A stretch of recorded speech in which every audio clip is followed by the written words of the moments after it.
des étudiants. Honorables parlementaires, distingués invités, chers collègues, nous déclarons ouverte la plénière du Parlement des étudiants de ce jour, à laquelle nous allons échanger sur des questions qui font la une de l'actualité en RDC. Nous parlerons du dialogue, nous aborderons la question du changement de la Constitution qui fait couler beaucoup d'encre et de salive. Nous reviendrons aussi sur la question de la situation sécuritaire à la fois à l'Est et à Kinshasa, avec le phénomène kidnapping qui essaye de faire parler aussi à travers la capitale congolaise. Pour échanger sur ces sujets, nous avons l'homme de la panier de la ménagère, ce maître Nikofa Mbikaï. Il est avocat et analyste politique qui nous fait honneur de participer pour la première fois à cette plénière du Parlement des étudiants. Sans plus tarder, maître Nikofa, nous allons vous accorder 10 minutes pour votre allocution introductive. Vous allez nous faire une vue panoramique des différents sujets annoncés et ensuite nous allons prendre les questions et réponses des honorables parlementaires. Oui. Vous avez la parole pour votre allocution.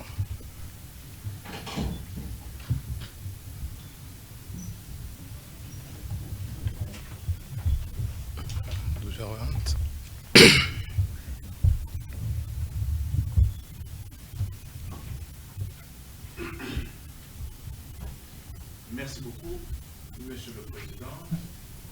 Et les distingués membres du bureau, je salue aussi toute l'assistance qui a voulu, j'estime que c'est dans vos habitudes, de participer dans cet échange qui s'est fait souvent ici. Je vous salue aussi.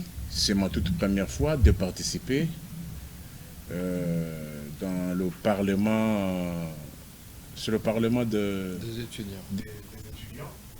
Je pense que non, c'est bien réfléchi, dans la mesure où vous avez cherché à vous démarquer, étant donné que ailleurs, lorsque nous y allons, c'est souvent pour que nous puissions être confrontés à un autre ou bien à d'autres co-débatteurs. Mais la spécialité par laquelle vous vous êtes distingué, moi j'estime qu'elle est meilleure dans la mesure où vous avez fait appel à beaucoup de gens et ceux-là qui ont la maîtrise et ceux-là qui ont de lacunes. Et souvent, dans ce genre de situations, nous allons essayer à éclairer la lanterne de beaucoup qui parfois avaient une conception de la chose. Peut-être après cet échange, ils arriveront à comprendre que la conception de la chose qu'ils avaient n'en est pas une. Toutefois, vous savez que non, le temps est trop chronométré. Je m'en vais vite procéder. Je ne saurais m'en passer du rappel national. Je rappelle à mon peuple qu'aujourd'hui, nous sommes à 1326 jours depuis que la cité de Bunagana a été prise par le rebelle. Pourquoi la cité de Bunagana? La cité de Bunagana, c'est la plus grande agglomération qui a été occupée par le rebelle. 415 jours, même situation pour la ville de Goma.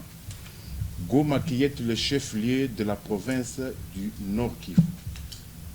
Également aussi pour la ville de Bukavu, 395 jours que le rebelle occupe cette ville. Et jour J, vous allez constater que partout il y a des jours J plus, mais c'est jour J moins. Jour J moins, pourquoi? C'est pour que cette assistance, à partir d'aujourd'hui, vous qui êtes chercheurs, vous avez une lourde mission d'éclairer aussi ceux-là qui ne participent pas dans cette émission. Pourquoi jour J moins? Vous savez que le régime, il y a eu passation de pouvoir en 2019, le 24 janvier. Le 24 janvier. Beaucoup n'ont jamais compris la pertinence la tuntité même de cette démarche. Lorsqu'on dit le mandat est de 5 ans, prenez le stylo, écrivez, vous allez faire le calcul. On dit le mandat est de 5 ans. Mais le mandat de 5 ans commence à courir le 24 janvier 2019. Mais comment expliquer un mandat qui commence le 24 janvier 2019, qui a 5 ans, mais que l'on assiste à une autre cérémonie d'investiture le 20 janvier. C'est pour cela que je vous invite à prendre les stylos, à écrire, pour que vous puissiez comprendre. Le 24 janvier 2019, le mandat est de 5 ans. Mais comment peut-on assister à une autre cérémonie d'investiture le 20 janvier? Prenez les stylos, chacun ira faire le calcul. Vous n'avez pas expliqué pourquoi moins. On n'a pas bien compris. Jour J-, c'est aujourd'hui, nous sommes le 14 mars 2026. C'est le nombre de jours qui restent pour qu'on assiste à une autre cérémonie d'investiture. C'est-à-dire, nous aimerions voir le 20 janvier 2029, c'est-à-dire 995 jours qui nous restent, c'est pour que l'on assiste à une autre cérémonie d'investiture, c'est-à-dire passation des pouvoirs civilisés. Le 20 janvier 2029. C'est 995 jours qui nous séparent de 20 janvier 2029. Jour J plus 700 jours, c'est depuis que Judith, première ministre, a pris la commande du gouvernement en d'Afrique, alors Congo, et 7 ans et 70 jours que le régime actuel nous a fait oublier les défilés d'indépendance. Combien ont vécu les défilés d'indépendance ici? Défilés d'indépendance. On peut tout annuler dans une république, si on est encore dans une république. Mais on peut tout annuler, toutes les autres fêtes, mais pas la fête de l'indépendance, les défilés d'indépendance. Et surtout dans cette période où l'on vous dit qu'il y a la velléité de balkaniser le pays. Mais s'il y a la velléité de balkaniser le pays, mais c'est le moment le mieux indiqué pour qu'un État, la fête d'indépendance, fait un constat, même sous d'autres cieux, même dans le pays civilisé, dans les pays puissants, il y a le fait d'indépendance qui sont célébrés. C'est le moment où chaque État exhibe sa puissance militaire. Lorsqu'on exhibe sa puissance militaire, ça a un effet dans la tête de ceux-là qui auraient les intentions d'envahir le pays. Ça a un effet de dissuasion. La dissuasion, lorsque les ennemis, ceux-là qui peuvent avoir l'intention de vous envahir, constateront que, voici, regardez, c'est que le pays que nous voulons envahir dispose comme armement. C'est pendant la période de l'indépendance que chaque État exhibe sa puissance militaire. Qu'on ne vous trompe pas que non, que c'est un secret, non, ce sont des secrets militaires. Non. Washington, la plus grande puissance militaire mondiale, exhibe ses forces.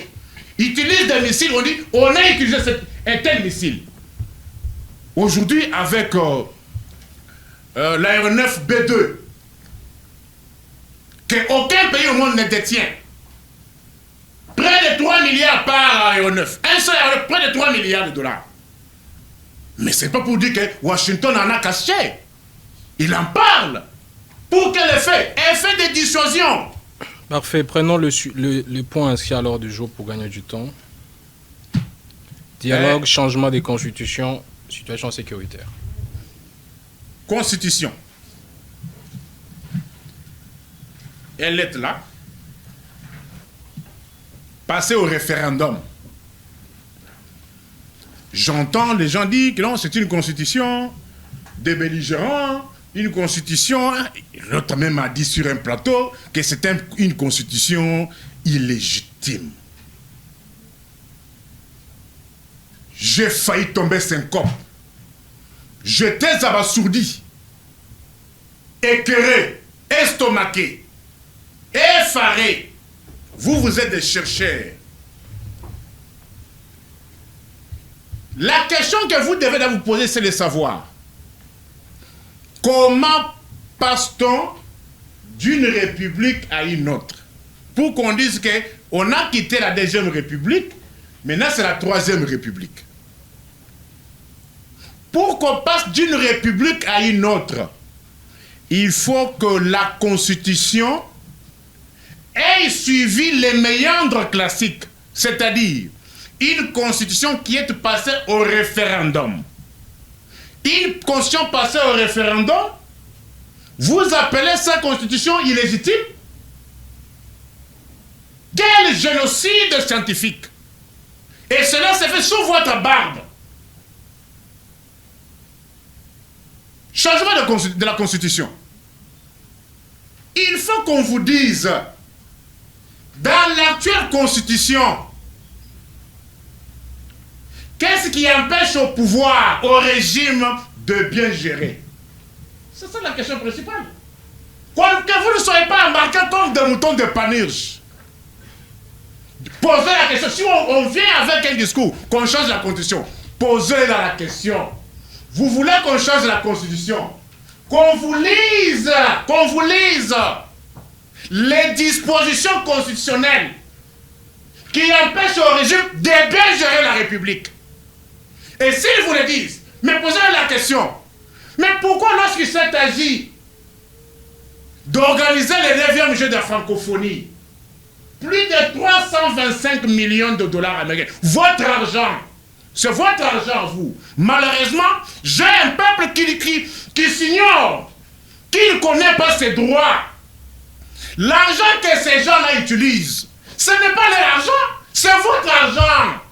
D'ailleurs, ils ne payent pas l'impôt, ils ne payent pas les taxes, ils ne payent même pas les assurances, ils ne payent rien. Mais ils viennent, ils vous raquettent. Ils vont organiser des futilités. Vous tous qui êtes ici, quel souvenir matériel, je dis, quel souvenir matériel que vous détenez aujourd'hui du fait du 9e jeu de la francophonie? Souvenir matériel. Or, je suis le seul à s'être opposé dans un pays ruiné, gangréné, rongé par la souffrance. Et un régime qui vient pour son matuvi 325 millions de dollars. Et Kena, Milinga. Les 3 sites qui ont été retenus, il y a le site Tata Raphaël, le stade Tata Raphaël. Il y a le site de l'université de Kinshasa et le site du stade de Martyr. Prenez soin, consacrez le temps d'aller sur... Vous êtes des chercheurs. Ne pensez pas que pour faire les recherches, il faut aller seulement lire Montesquieu. Il faut lire seulement Trotabès. Il faut lire seulement André de Lobadère. Les recherches aussi, allez voir.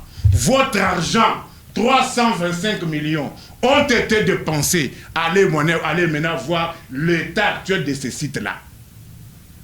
Ceux qui ont travaillé n'ont jamais été payés. Ne sont pas payés. Mais 325 millions de dollars dans un pays comme celui-ci, vous êtes des étudiants. On vous a amené Transacadémia. Qui utilise encore Transacadémia ici? Aujourd'hui, vous avez vu ça? Ils sont en grève. Revenons sur la Constitution pour gagner du temps. Attention, quand on dit on veut changer la Constitution, pourquoi on veut... La question que vous devez vous poser, c'est de savoir pourquoi on veut changer la Constitution. C'est-à-dire, ceux qui sont là estiment que la Constitution leur empêche de bien gérer. Ne dites pas que nous cherchons la Constitution comme si vous devez aller chercher d'autres raisons ailleurs.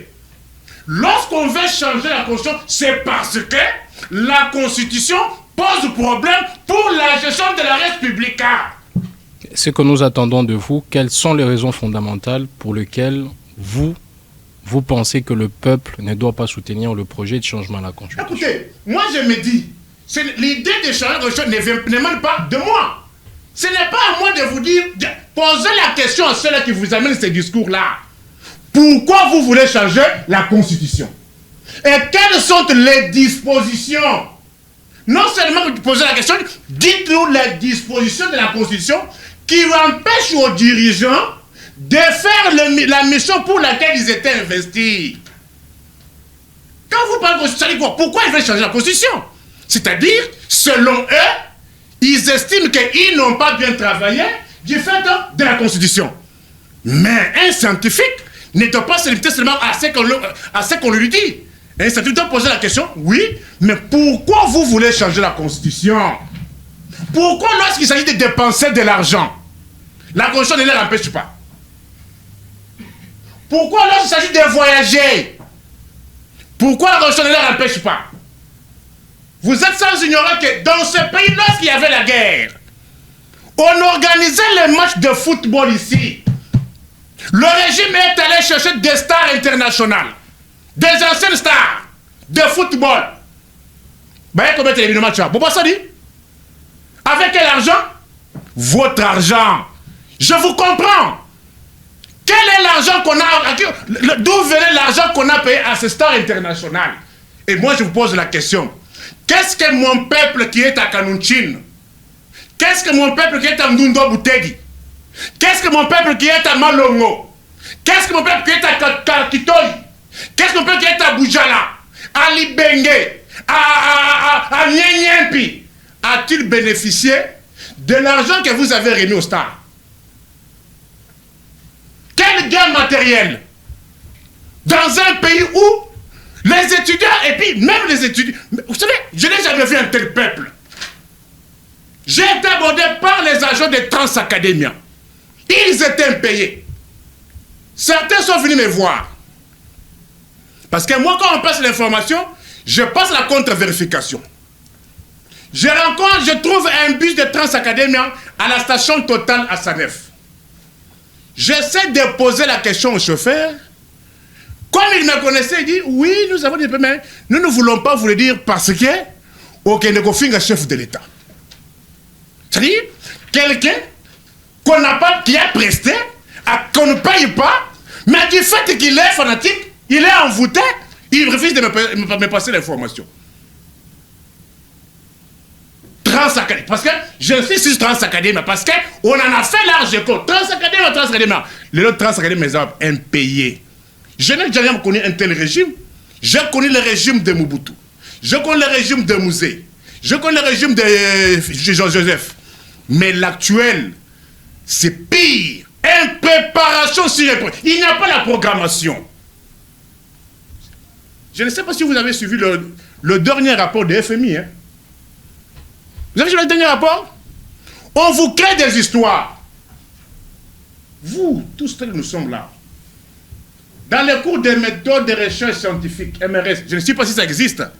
Non, parce que j'ai été sidéré, pas plus longtemps que hier. Je ne m'étais jamais intéressé au système LMD. Mais le programme que j'ai vu hier du LMD, en tout cas, mes frères, ça s'appelle génocide scientifique. Deuxième graduat, sciences politiques administratives. Les cours de droit administratif, dispensés en 30 heures. 30 heures, mes frères. Et vous êtes là, vous appuyez. Pas ça qu'on l'a babino. Droit administratif, 30 heures. À notre époque. Parce que moi, j'ai 2 licences. J'ai une licence en sciences politiques et une licence en droit privé judiciaire. À la faculté des sciences politiques, les cours de droit administratif, c'était 60 heures. 60 heures. Mais Dans un cours de 30 heures, droit administratif. 30 heures. On va enseigner quoi? Vous avez dépassé le minute, on va prendre le dernier point, vous reviendrez lors des questions, les dialogues. Vous êtes de ceux qui pensent qu'il faut les dialogues pour résoudre la crise que traverse la RDC? J'aimerais d'abord vous dire que à la faculté des sciences politiques, on ne m'a pas enseigné que les dialogues soient l'option privilégiée pour un État. Non. Retenez ceci. À la faculté des sciences politiques, la science du pouvoir, l'option privilégiée pour un État, c'est l'imposition.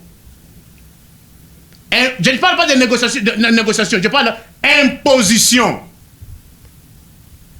de la paix, imposition de la salubrité, imposition de la tranquillité et de la sécurité. Je sais que beaucoup ici entendent, on parle de l'ordre public. Oh, l'ordre public est troublé. Mais qu'est-ce qu'on entend par l'ordre public? Le fait que les rebelles aient occupé certaines localités, l'ordre public est troublé. Le fait que les Mobondo font rage ici à Maluku, l'ordre public est troublé. Et lorsque l'ordre public est troublé, première option d'un État, ce n'est pas de négocier, de dialoguer. Première option de l'État, c'est l'imposition. Allez lire Max Weber. Max Weber définit l'État comme une organisation politique dotée du monopole des contraintes physiques sur un territoire donné. Est-ce qu'on n'a pas de négociation? Non. Mais lorsque vous voyez un État maintenant commence à tergiverser entre l'imposition et le dialogue, mettez-vous en tête que l'État a failli à ses missions. Pour ceux qui s'intéressent à la politique étrangère, est-ce que vous voyez comment Benjamin se comporte en Israël? Premier ministre israélien. Vous avez vu en train de monter avec des phares de haut alors aux Nations Unies, au accord résolution de l'ONU. Hein? Israël est sur combien de fronts aujourd'hui? Un pays de plus ou moins 30 000 km². Plus ou moins 30 000 km². Mais il est sur combien de fronts? Au Liban, Syrie, Israël, Iran. Et tout celui qui bouge contre les intérêts d'Israéliens, l'Israël est là. Oh, vous qui parlez pour une résolution, il y a une résolution là célèbre là que vous disiez, c'est 2773. C'est quoi? Ce sont des papiers. Est-ce qu'aujourd'hui peut-on parler encore de l'ONU? Aujourd'hui là, on ne peut plus parler de l'ONU. C'est devenu une histoire sur papier. Qui croit encore à l'ONU aujourd'hui? L'ONU a fait de la valeur lorsque Washington reconnaissait l'ONU. Mais aujourd'hui, avec un délinquant fiscal comme Donald Trump, qui ne reconnaît plus encore l'ONU, les États-Unis étaient le seul pays qui faisait le contrepoids à Russie et à la Chine. Mais aujourd'hui, les États-Unis ont un président qui a la mentalité de Poutine et de Xi Jinping de s'éterniser au pouvoir. Et vous, ici, vous continuez à parler de l'ONU. Non! Chaque État doit se préparer, doit faire le travail pour lui, il est là. Dialogue, c'est lorsque un État est dans l'impossibilité d'imposer la paix. Je parle très bien mot. Imposition de la paix. En ce moment-là, Bouka Mapeka allait négocier. Mais ce n'était pas mon option privilégiée, mais faute de mieux, alors, il ne faut pas perdre le temps, aller négocier pour permettre à ce que les populations qui errent ça et là reviennent et que chacun puisse travailler dans les conditions normales. Vous savez, lorsqu'il y a la guerre amène l'insécurité, la guerre amène la pauvreté. Vous savez tous comment nous vivons à la sauvette au taux du jour. Mais lorsqu'il y a des balles qui crépitent, comment allez-vous aller faire vos petits commerces? Vous devez aller vous chercher où vous cacher. Et entre-temps, le ventre n'attend pas. Hein? Merci beaucoup. Alors, je vais vous poser une question de relance. Après, nous allons prendre le parlementaire. Je veux revenir sur vos tableaux. Les chiffres qu'il y a sur vos tableaux interpellent, rappellent. Mais pourquoi vous n'avez pas de chiffres qui interpellent aux rebelles de quitter aussi les territoires? En tout cas, j'ai failli quitter votre plétoire.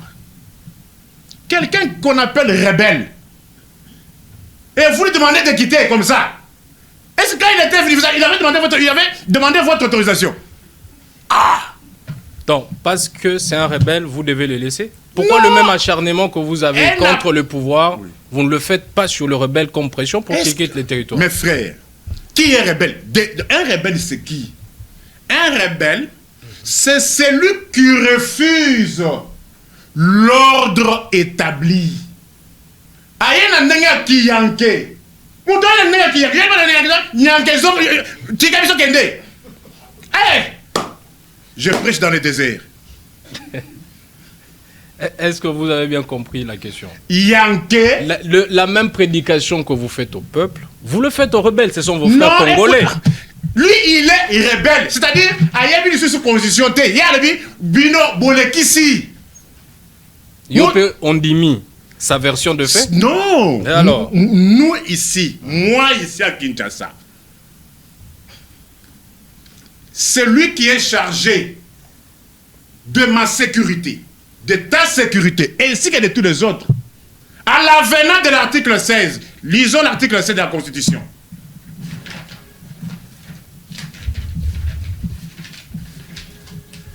Qui a la Constitution peut nous lire l'article 16? Parce que moi, il me faudra des lunettes de lecture. Article 16.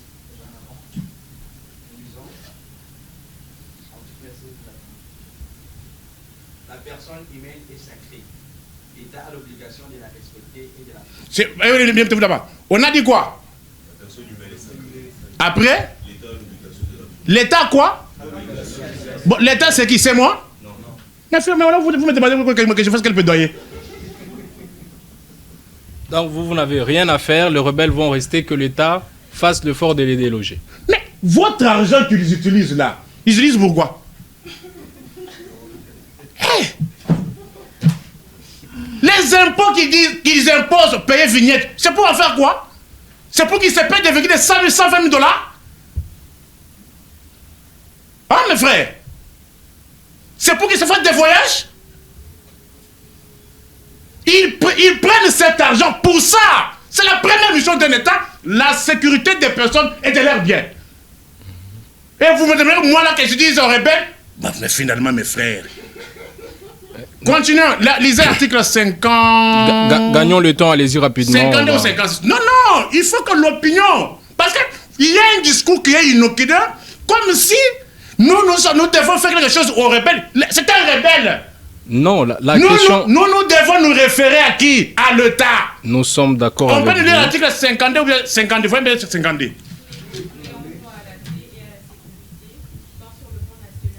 On dit quoi? Tout. Cette obligation est faite à qui? Alors, on a dit que les rebelles fassent la paix.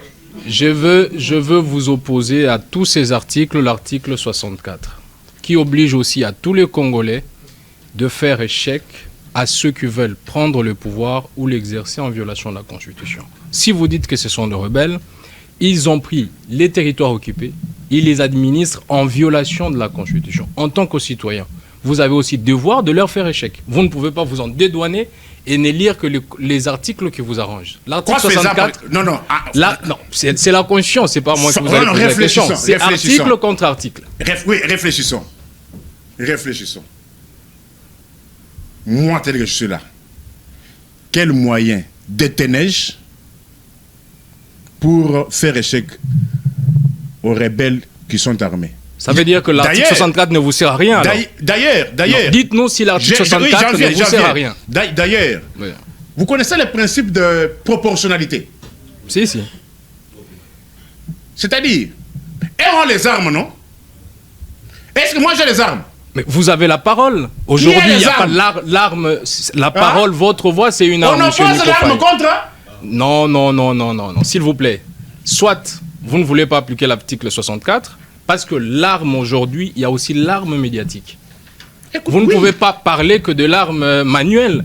Votre parole, votre influence, c'est une arme qui peut influencer, qui peut agir d'une manière ou d'une autre pour déloger en rapport avec l'article 64, ceux qui ont violé cet article. Vous parlez de l'article 16, on est d'accord. 54, on est d'accord. Appliquez aussi l'article 64. Écoutez. Là, vous dites c'est la proportionnalité. Non. Vous avez dit que je fasse un plaidoyer pour qu'il quitte. C'est-à-dire d'eux-mêmes. Faire échec, je vous ai dit la même chose que vous faites pour que le pouvoir arrange sa gestion. Attaquez-vous aussi aux rebelles avec la même vigueur. C'est ça ce que j'ai demandé. Et vous m'aviez dit, la Constitution dit que c'est l'État qui doit le faire, vous n'avez rien à faire. C'est comme ça que je vous rappelle l'article 64, qui vous oblige aussi de faire échec à ceux qui prennent le pouvoir en violation de la Constitution, notamment les rebelles. Si vous dites que vous n'avez rien à faire, c'est une affaire de l'État. On fait quoi de l'article 64? Non, j'ai dit ceci. J'ai évoqué le projet de proportionnalité, pourquoi? Elles viennent avec des armes. Aujourd'hui, avec l'avènement des drones, dites-moi comment celui qui n'a pas les armes va-t-il faire face à ceux-là qui ont des armes? Je vous ai donné la réponse. La réponse est que eux, ils ont les armes. Vous avez votre parole. Vous avez votre notoriété médiatique. Ne voyez-vous pas qu'il y a des équilibres de force? Faites ce que vous pouvez. C'est tout ce que je vous demande. On ne va pas vous demander de devenir militaire. Ce que vous pouvez, c'est ce que vous ne faites pas. Et c'est ça sur lesquels non, dites pas que je ne fais pas. Je vous ai dit, dénoncer le rebelle sur vos tableaux. Aucunement, vous parlez de rebelles. Vous avez occupé, libéré les territoires. Mais vous chargez toujours le gouvernement. Vous dites que non, Quel est ce Congolais qui a tiré la sonnette d'alarme lorsque Bounagan était pris, si ce n'est pas Moudedine du peuple? Dites-moi. Quand ceux-là qui étaient chargés d'imposer la paix jouaient un match de football, dansaient avec Paul Kagame, parce que vous avez la mémoire courte. Quand moi je disais que voilà la situation qui se trouve là-bas, où étaient vos autorités? Où étaient-elles? Quand est-ce que vous vous êtes rendu compte qu'il y a les rebelles là-bas? À quelle date précise? À quelle date? Quand moi j'ai dénoncé, j'étais victime de tous les mots. C'était Néné. Voilà, voilà, voilà. Et vous dansiez, il ne faut pas... Même vos femmes, dansaient avec les femmes de Kagame. Maintenant, aujourd'hui, vous voulez vous faire plus nationaliste que moi. Pas ma femme, s'il vous plaît. Non, parce qu'aujourd'hui, vous voulez faire passer comme si vous êtes devenu plus nationaliste que celui qui a attiré l'attention des autres. Où étiez-vous quand on occupait Bunagana? Vous étiez où? Vous étiez dans les airs. Merci, monsieur Nico Faye. Prenez place, on va prendre les questions de parlementaires. L'honorable Exaucé Katumba pour son allocution. Et l'honorable Yéma se prépare.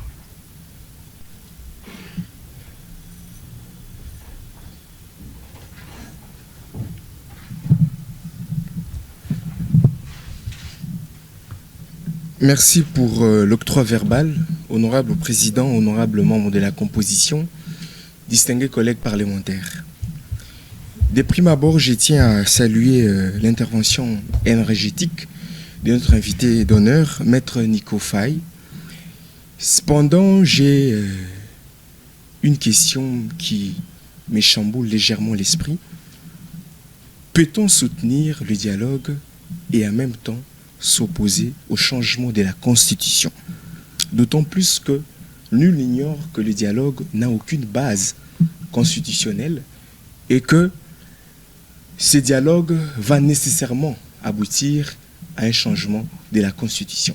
J'ai ainsi dit, honorable président. Merci beaucoup, honorable Exaucé. Honorable Yéma, pour son allocution, et Maître Nico va répondre à ces deux questions. Entre-temps, l'honorable Lys se prépare. ainsi que l'honorable Aaron Moutela. Honorable Président, honorable membre du bureau, chers collègues, ma question à Maître Nico est la suivante. Vous tenez à organiser les élections en 2028.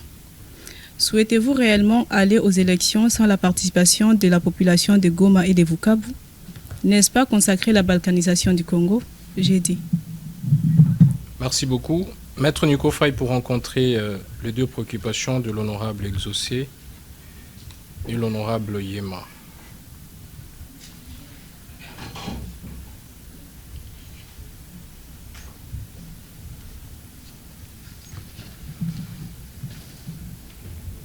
Merci beaucoup. J'ai suivi les deux questions qui me sont posées. La première, on veut savoir si on peut soutenir les dialogues sans s'opposer au changement de la Constitution. Je t'ai inspiré. Si vous m'avez très bien suivi, c'est comme si j'avais déjà donné des réponses de manière indirecte à vos deux préoccupations. Je commençais par vous dire que l'option privilégiée pour un pouvoir, ce n'est pas le dialogue. L'option privilégiée pour un État responsable, c'est l'imposition de la paix. Et lorsqu'on commence à parler dialogue et négociation, c'est lorsque le pouvoir ou bien le régime est dans l'impossibilité de jouer son rôle. Sous d'autres cieux, on peut demander même aux dirigeants de démissionner. Quand on prend le pouvoir, lorsqu'on bat campagne, on dit quoi? Élisez-moi, je vais remettre l'autorité de l'État. Vrai ou faux? Je vais vous donner des réponses interrogatives. J'aimerais qu'on fasse, que la séance d'aujourd'hui soit différente de toutes les autres. La difficulté, c'est que leurs voix ne vont pas entrer dans le micro, malheureusement. Donc, aidez-nous à suivre l'architecture. Élisez-moi, je vais vous donner l'autorité de l'État. Quand on parlait de l'autorité de l'État, il y avait 26 provinces. Il y avait 340 quelques villes. Ne maintenez pas rigueur sur le nombre de villes. 145 territoires.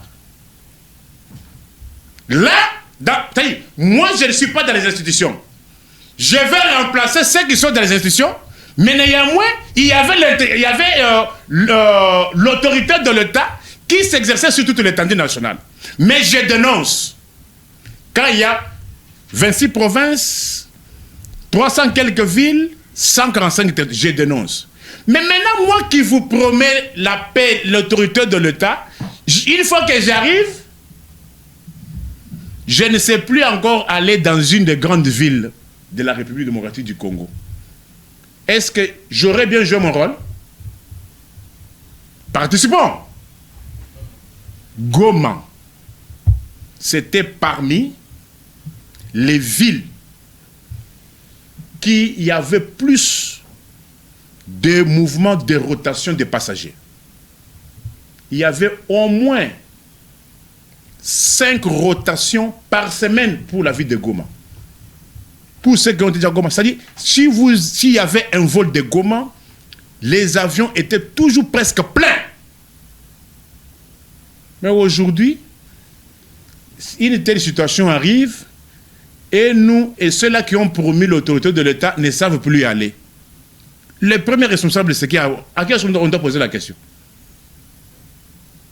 Nous devons poser la question à qui?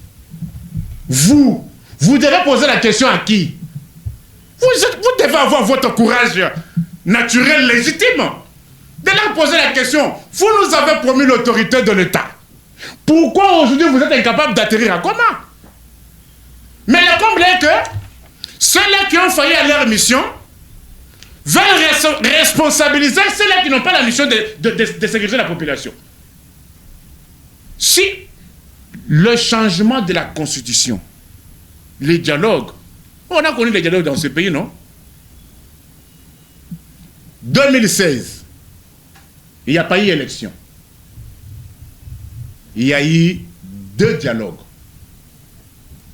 Premier dialogue a conduit à ce qu'on ait un premier ministre qui n'était pas de la majorité.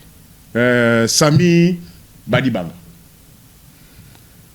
Qui n'avait pas émis longtemps, 3 ou 4 mois. Il y a eu un autre premier ministre, Sami Badibanga, de l'UDPS, qui s'est dit Bruno Tshibala, de l'UDPS, qui n'était pas de l'ancienne majorité présidentielle. Parce que, à l'avenant de cette constitution, nous sommes dans un système semi-présidentiel qui a comme modèle dans le monde entier la France. Nous avons 3 systèmes classiques, je dis classiques dans le monde. Système présidentiel qui a comme modèle le monde les États-Unis, système semi-présidentiel qui a comme modèle le monde la France, et système parlementaire qui a comme modèle le monde l'Angleterre. Dans le système semi-présidentiel, là, l'exécutif peut être bicéphale. Si il y a élection, si vous avez l'objectif de prendre la présidence, vous devez aussi faire un effort d'avoir plus de parlementaires. Pourquoi? C'est la faute que ceux-là qui faisaient tuer les gens ici ne savaient pas. Non, nous voulons la présidence. On n'a même pas aligné la moitié de candidats députés nationaux. Peut-être on vous trompe beaucoup, hein. Posez la question à ceux-là qui veulent gérer la République correctement. Posez la question. En 2019, ils avaient aligné combien de candidats députés nationaux? Même pas la moitié. Et comment prétendre avoir le gouvernement, la primature? Dans le système semi-présidentiel, vous voulez gérer, bien gérer, préparez-vous à la présidentielle, préparez-vous aussi à la législative. Parce que il peut y avoir que vous gagnez la présidentielle et que vous n'avez pas la majorité à l'Assemblée. Ne pensez pas que dans un système semi-présidentiel, si vous n'avez pas la majorité à l'Assemblée nationale, bien que vous soyez président, il ne faut plus prétendre être fort. Je parle de ce qui se passe dans les États. Je ne parle pas de... Parce qu'ils ne sont pas dans un État. Je parle de ce qui se passe dans les États. Dans les États, un président peut être là, mais s'il n'a pas la majorité à l'Assemblée, c'est celui qui a la majorité à l'Assemblée qui forme le gouvernement. Ce qu'on appelle dans les États cohabitation. Mais ne dites pas que non, moi j'ai été élu. Vous avez été élu. Qu'est-ce que vous avez fait au niveau de la législative? Alors, il y a eu le Premier ministre Sami Badibanga qui était de l'UDPS. Suite au dialogue. Il y a eu le Premier ministre Bruno Tshibala qui était de l'UDPS. Suite au dialogue. Et pour vous aujourd'hui, est-ce que moi je vous conseille d'aller au dialogue? Mais comme ça devient aujourd'hui moindre mal pour qu'on espère au moins à la paix, est-ce que c'est la Constitution qui vous dit que non, vous empêche? Alors pour cela, vous devez changer la Constitution. Et puis, vous parlez avec incurie les changements de la Constitution. Le changement de la Constitution implique le référendum. Le référendum, peut-être les gens parlent de référendum. Qu'est-ce que ça dit? Le référendum, c'est un vote. Oui ou non. Et ça doit impliquer tout le monde. On doit ouvrir les bureaux partout. On doit engager les moyens.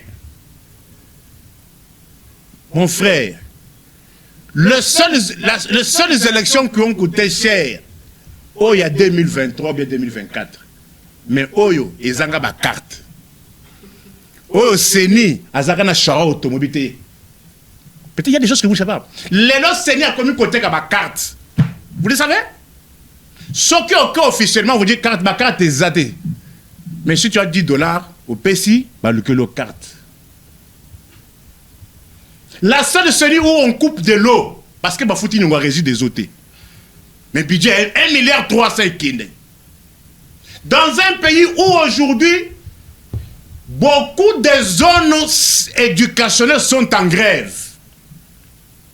il y a des zones éducationnelles.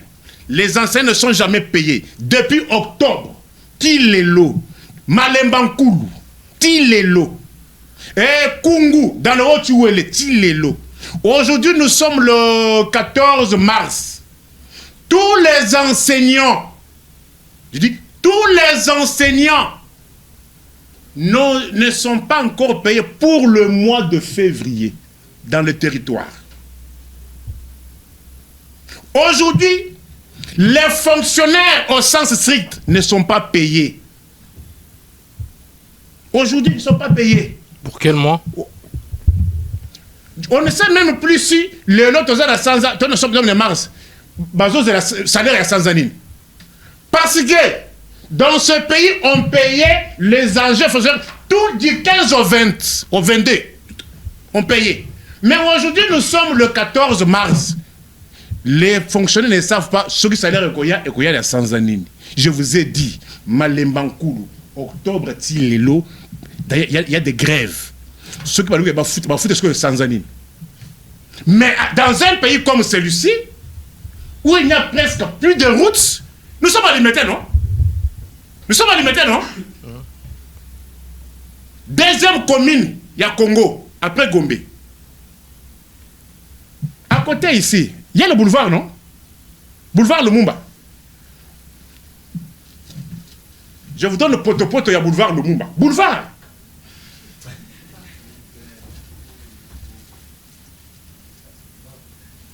Allez, ceux qui habitent Limité, qui est près de Limité. Petit boulevard, entre 12e et 13e. L'été dans quelle route? Poteau-poteau, il y a.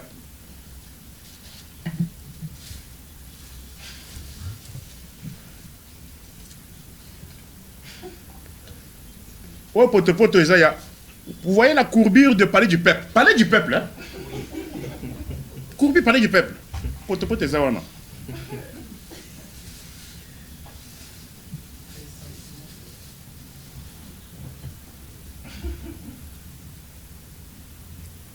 Avenue de poids lourds.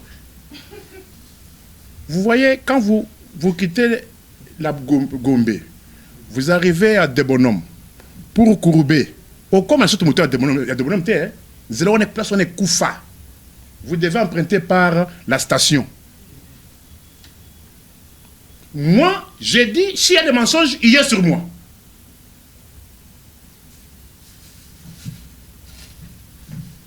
Veuillez chuter. Non, il faut aller avec des illustrations. Qu'on ne vienne pas vous mentir, oh, 145 territoires, oh, gratuité de l'enseignement, oh, oh, gratuité là où on paye. Mais on dit, il y a gratuité des enseignements. Il y a gratuité où? Pas de mensonges. Il faut qu'on arrête avec le mensonge. Avec ce mensonge, on a fait reculer le pays.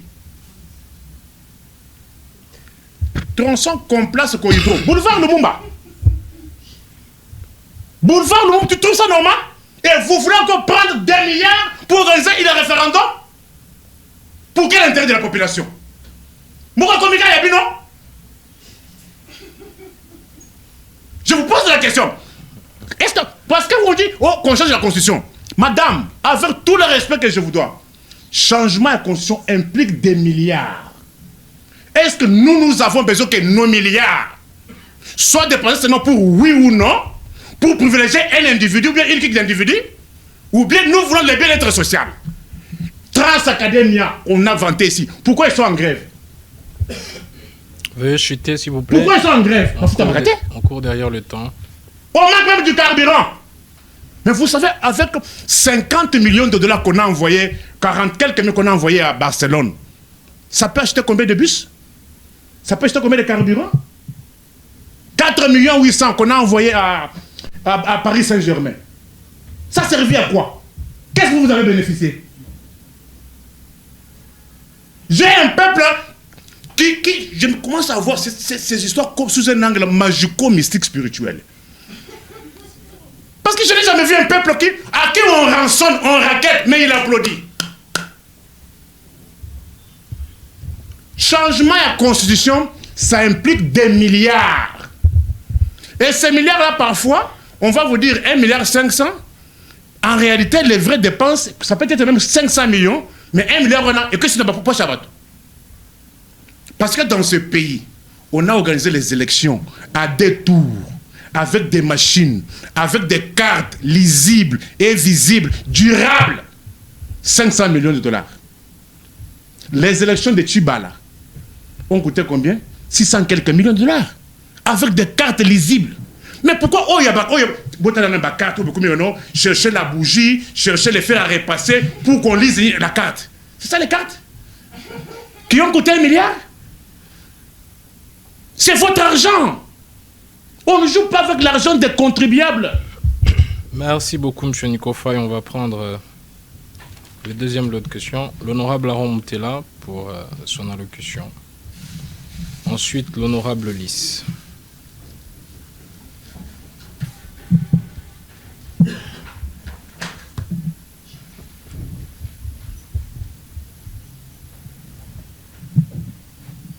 Avant toute chose, je voudrais m'acquitter d'un devoir de gratitude. Celui de dire merci à l'honorable président de nous avoir associés dans ce débat. Ici, au temple du débat républicain. Dans cet édifice où les paroles des jeunes étudiants se transforment en une arme puissante, afin de rêver un Congo nouveau, un Congo meilleur, un Congo fort, qui sera chapeauté à la tête de chaque institution civile, politique, militaire, j'en passe, par des philosophes rois, c'est-à-dire des responsables qui seront capables d'étudier la situation géopolitique du pays avec rigueur, afin de donner des solutions durables pour garantir le bien commun et l'harmonie sociétale. Honorable Président, honorable membre du bureau, chers collègues, c'est avec un regard à la fois tristé, avec un visage du vendredi saint que j'étais en train de suivre notre intervenant de tout à l'heure, Maître Nico Faye. Maître Nico, quelqu'un disait, exister c'est agir. C'est bien d'utiliser des méthodes pédagogiques comme vous l'avez l'habitude de les faire. Vous passez souvent dans des médias, vous parlez, mais concrètement, qu'est-ce que vous proposez dans ce pays, à cet état, à l'état actuel que nous traversons, avec toutes les crises que le pays est en train de traverser? Qu'est-ce que vous proposez? Honorable Président, si vous me permettez, je vais encore poser la toute dernière question. Monsieur Nico Faye, qui est derrière vous, toutes les énergies que vous utilisez, qui vous soutient? J'ai dit, Monsieur le Président. Merci beaucoup, honorable Aaron. Honorable Lys Pingiabo pour son allocution.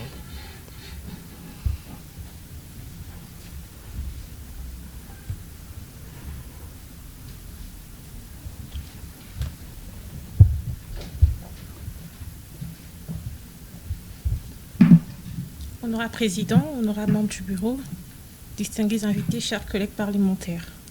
Maître Nico Faye, le dialogue politique n'est-il pas devenu au fil du temps un mécanisme de recyclage de classe politique congolaise dans un mépris croissant des aspirations profondes du peuple? J'ai dit Président. Merci beaucoup, honorable Lys. Maître Nico Faye pour rencontrer ces deux questions et nous allons chuter.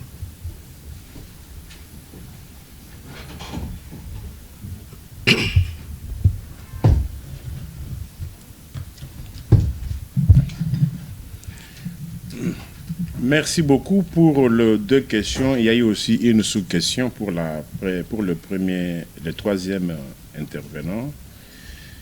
Qu'est-ce que je propose en dépit de tout ce que je suis en train de dire? C'est ça, non? Si j'ai compris.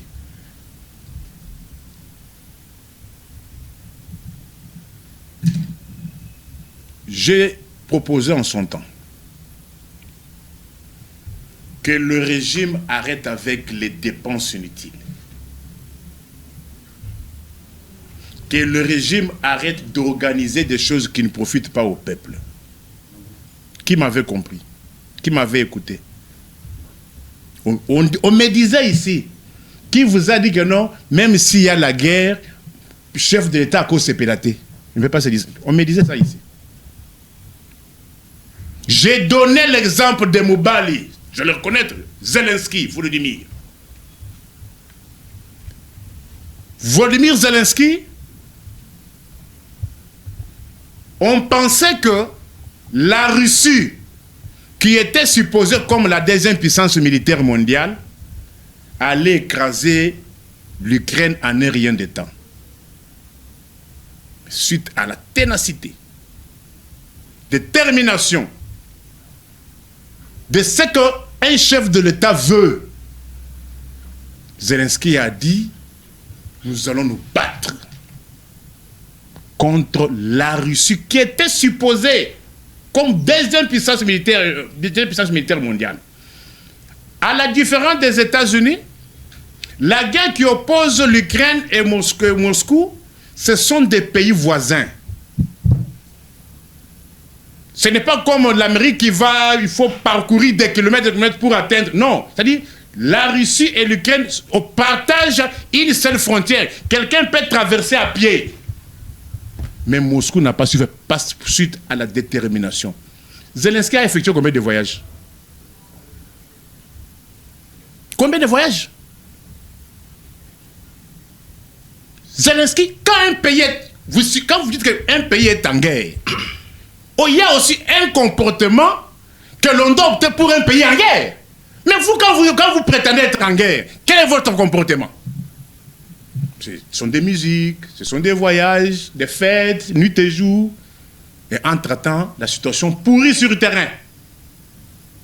J'avais demandé en son temps, si vous estimez que nous sommes en guerre, ayez un comportement des gens qui sont en guerre. Évitez les dépenses inutiles. Motivez les militaires, les équiper. Évitez aussi de frustrer les gens.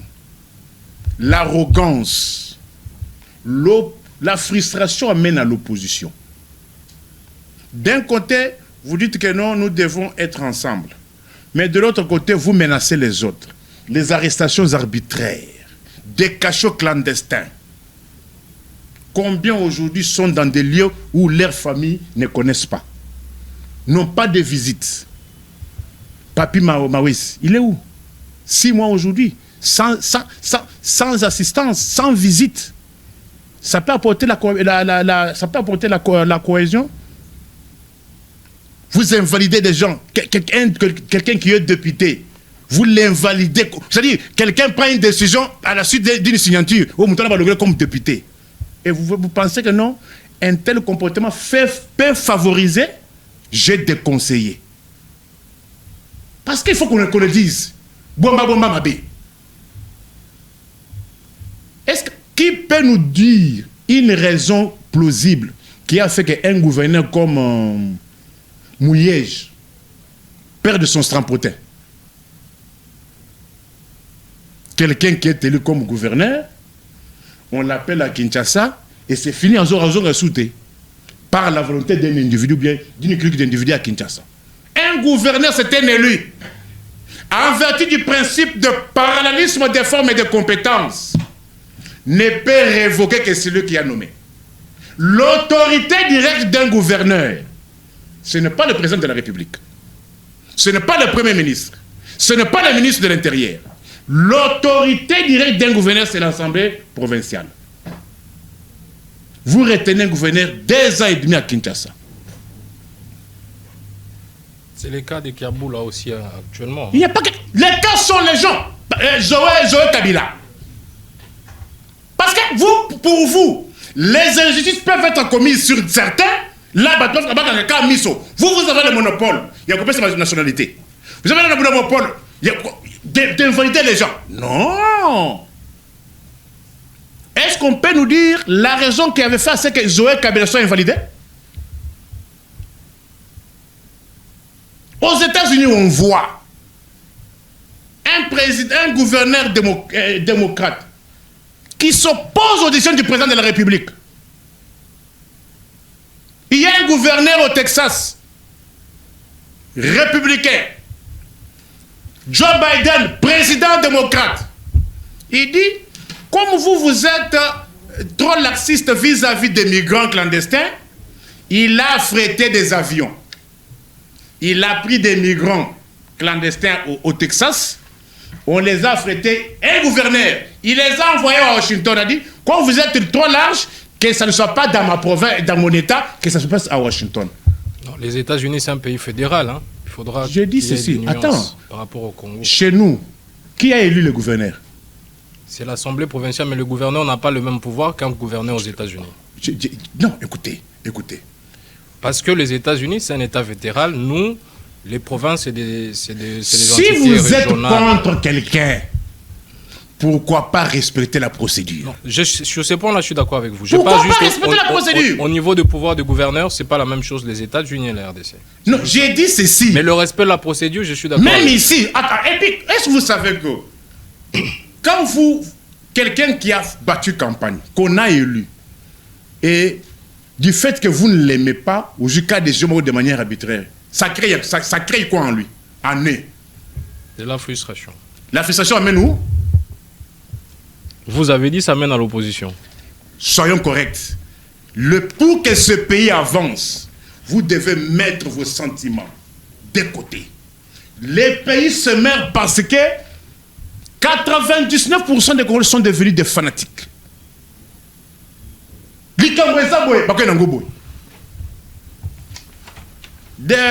Qui est derrière moi? Mais c'est mon peuple.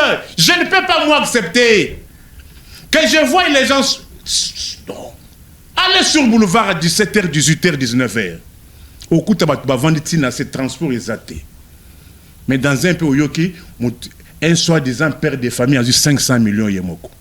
500 millions de dollars. Combien de bus? Bus transport, on est plus ou moins 100 000 dollars. Mais quelqu'un, un père de famille qui a pris 500 millions, ça peut vous acheter combien de bus? Ça peut vous acheter combien de bus? Veuillez citer M. Nico Faye. Il y a hausse de prix de choses sur le marché.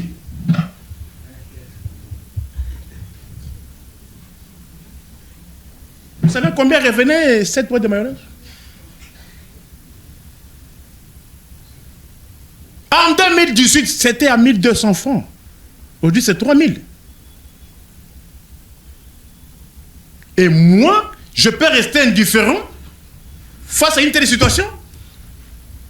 Que j'apprenne qu'on a pris 52 millions de dollars, mais quelqu'un qui attend 115 000 francs, bah foutillité. Mon frère, les lots, les lots na fonction publique, na Kinshasa, il y a des fonctionnaires, grade 310, bah qu'on fout 115 000 francs congolais. Vous vous en doutez, je vous donne la référence. Allez au ministère de développement rural. Grade 310. Budget annexe 315 000 francs. Et 115 000 francs, équivalent de 50 dollars. Bah, on va foutre une moto. Moto, comment combien? Mais celui à qui l'on paye de manière irrégulière 115 000 francs en an, il faut assommer permis de conduire. Assommer kaka papier moko ba bengi bordereau. 18 dollars, na 5,5 dollars, il y a frais bancaires. Ça s'appelle quoi? Ça, c'est le terrorisme de l'État. Comment on peut créer une structure à l'OVDIA? 70 mois. Cette histoire a été créée en 2020. On vous dit, oh, on a créé des emplois. Mais on crée des emplois sans salaire. Ça s'appelle encore emploi? Est-ce que peut-on parler de travail là où il n'y a pas de salaire? Pas du tout. Alors, moi, je peux rester indifférent par rapport à une telle misère? Veuillez chuter, M. Nico Faye. Le temps... Quelqu'un que vous payez 115 000 francs, abonnement à Transco, par mois, c'est 90 000. Par enfant. Voilà comment on réfléchit dans les États. L'État paye 115 000 francs à un père de famille, licencié. Mais abonnement mensuel à Transco, un mois, c'est 90 000. Si celui que l'État paye 115 000 francs par mois, 115 000. Mais en abonnement à 4, en fait, abonnement à Transco, on dénie. D'un côté, vous prétendez combattre la corruption et la concussion. Est-ce que pensez-vous qu'un tel monsieur, dans ces conditions-là, ne peut-il pas être tenté d'être corrompu? entre nous, attends vous-même. Merci beaucoup. Les dialogues.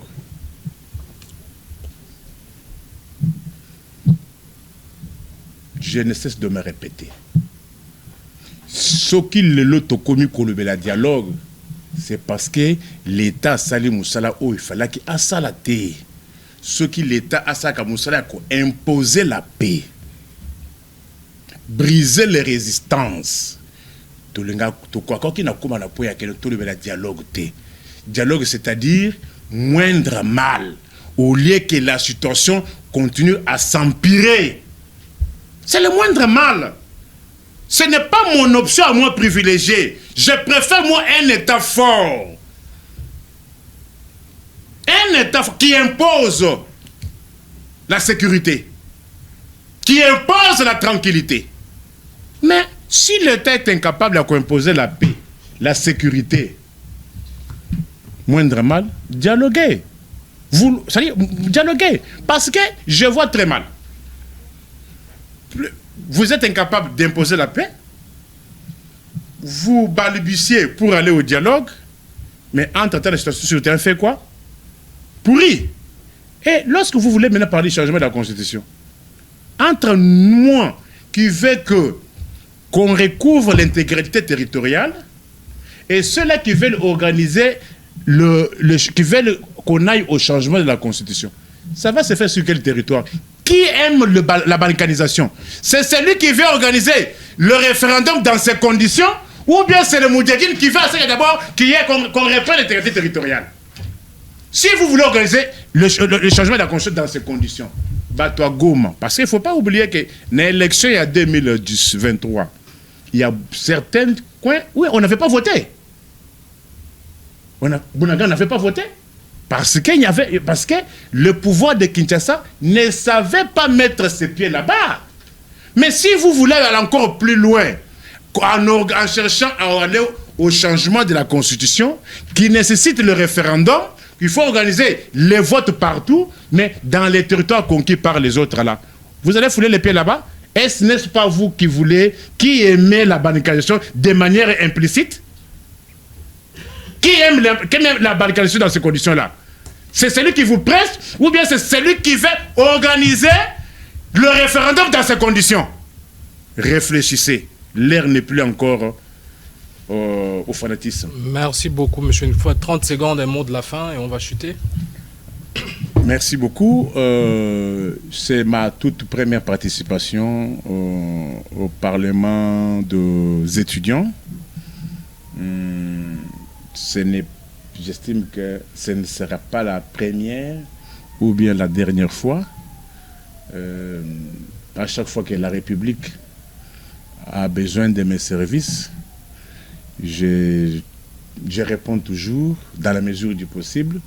Vous savez qu'actuellement, il y a une époque, on faisait 3-4 émissions par jour, mais actuellement, ce n'est plus possible, compte tenu de l'état de vos routes, des embouteillages. Pour quitter Kitambo, venir ici, tu peux consacrer 2-3 heures, retourner, comprenez, tenez compte de tous ces aspects-là. Je suis content du cadre, je suis content de la manière dont les choses se passent ici. Je demande encore une fois de plus à mon peuple, l'heure n'est plus encore au fanatisme. Arrêtez cela. Le pays va mal, très mal, d'il y a 10 ans, d'il y a 5 ans. C'est-à-dire, au lieu que les choses s'améliorent, les choses ne font que s'empirer.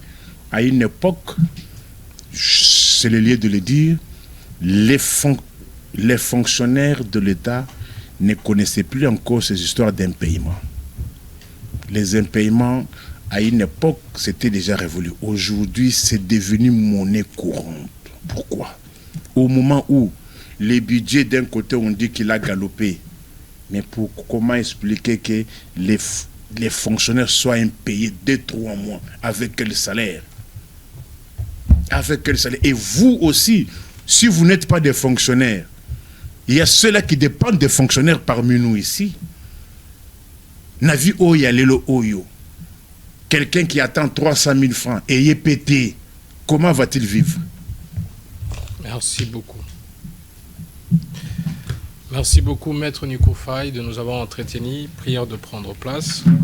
Merci à tous ceux qui vont nous suivre. Vous allez retrouver cette émission demain à 17h juste sur JMR TV, canal 7 TNT et sur YouTube à la même heure. Ensuite, toute la semaine, nous allons le relayer sur TikTok et Facebook. En résumé, Maître Nico Faye intervenant sur la question du dialogue, changement de conditions et situation sécuritaire a d'abord fait son rappel national. En ce qui concerne les changements de la Constitution, ce n'est pas opportun parce que cela nécessite les moyens colossaux pour le référendum.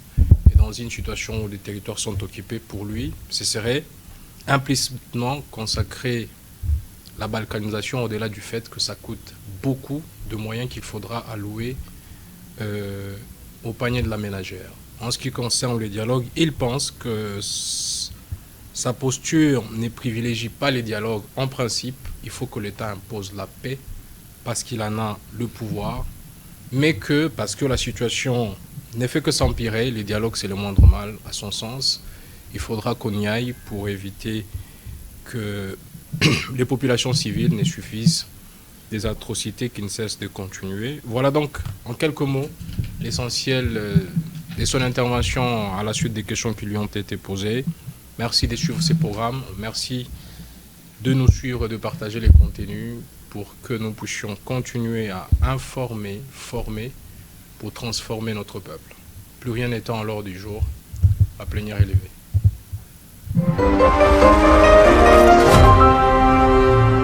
Parlement des étudiants.